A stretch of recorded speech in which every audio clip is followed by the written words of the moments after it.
Hello guys, এখন আমরা বনবাড়ির মাঝখানে আছি। বড়াই ভর্তা খামো বিলা। এখানে দেখো আখই ক্ষেত, আর এই ফলে হলো পাগার। গাইস, ওই যে বড়াই গাছ। আর এখন আমরা এখানে বড়াই খাবো। এই যে দেখো কলা পাতা নিছি, এখানে শুকনা মরিচ, ধনের পাতা, নুন। এখন আমরা হলো ডলমু ডলা কমপ্লিট গাইস। এখানে হলো বড়াই, তেঁতুল আছে অল্প, অল্প মানে বেশি নাই তেঁতুল। আর বড়াই, চলো খাওয়া যাক।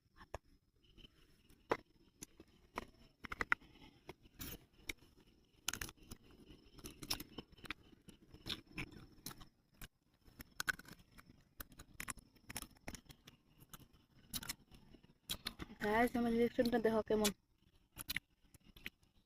দেখে গাইস।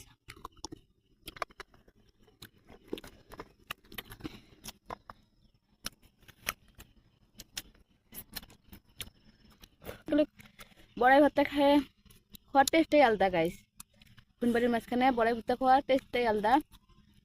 দারুণ লাগবে না সেগুলো গাইস। Tata, bye bye.